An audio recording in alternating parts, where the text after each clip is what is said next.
Hello all. Thought I'd change up the style today because I didn't have an animated video ready yet, but I saw a movie and I wanted to talk about it, so there you go. Today I felt like talking about Pawn Sacrifice. Directed by Edward Zwick, who directed The Last Samurai and Jack Reacher 2, The Jack Reacher-ing. Stupid. And Jack Reacher 2, a movie that takes place in a universe where Werner Herzog ate his own fingers. Yep, that's a thing. Pawn Sacrifice is a chess movie.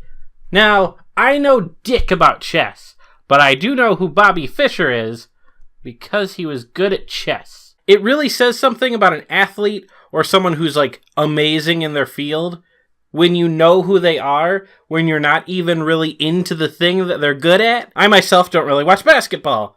Michael Jordan, Kobe Bryant, Larry Bird. Don't give a shit about NASCAR. Jeff Gordon, Danica Patrick. Golf, a sport that I find super fucking boring. Tiger Woods, Arnold Palmer. So you get it.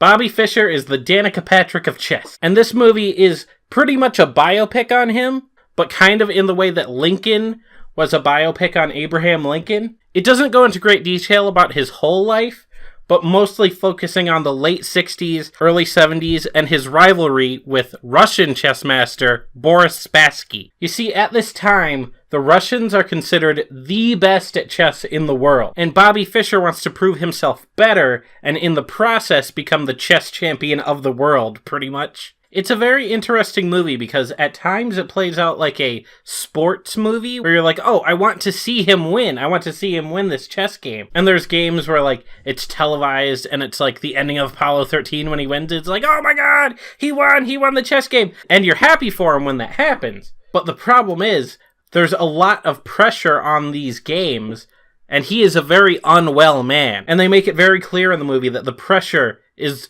just too much for him. They make a point of showing that he was just a very paranoid person in general because of the way he grew up. But as the movie goes on and the pressure of these games builds and builds and builds, he just goes off the deep end. He starts fucking up hotel rooms because he thinks the government's putting bugs in his room. He runs away from photographers, even though, he's at an international event that's being televised. And at a few points, he starts to distrust his friends and his family around him. And they basically make it known that the price for becoming the best chess champion in the world is his sanity. A rise to glory, descent into madness story. And it's pretty good. And all of this is layered with this very interesting Cold War tension because, as I said before, Spassky is Russian and Bobby is American. And at the time, the Vietnam War was happening, which we were losing. So they sort of imply that they egged on Bobby Fischer, completely disregarding his own mental health, just so that the United States would have a win at the time. It's pretty fucked up stuff. Tobey Maguire is the one who plays Bobby Fischer in this, and he turns in a Tobey Maguire performance. In the quieter moments, he's very good, but when he gets worked up, it's weird. You get some of that third act Spider-Man acting in there, and it's very strange. Alright. I'm not really sure how Liev Schreiber did, because most of his lines are in Russian, but he seemed legit. Oh yeah, and Peter Sarsgaard was really good as Bobby's friend, who traveled on the road with him, and just tried to keep him grounded, as everyone else in his life was just trying to egg him on into this one thing that's it's destructive to his mind. He was very good. Just the general look of the movie is a little strange. I don't know.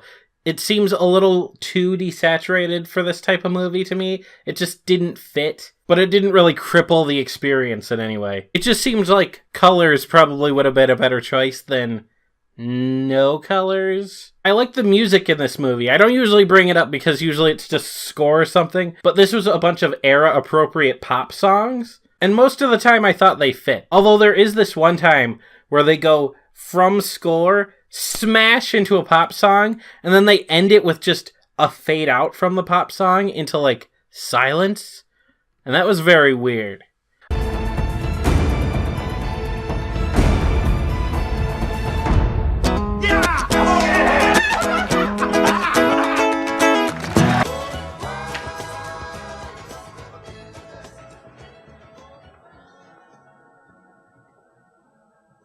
I know that seems like a very specific thing to bring up, but when it came up, I was just like, Why? I wouldn't say this is an overlooked masterpiece from 2014, but it is good. It's worth seeing. I've been told that it's on Amazon Prime, so if you have that, you could just watch it instead of buying the Blu-ray like I did. The Blu-ray's good, though. Not really any extras, though. So yeah, whatever there that was. See you, everybody!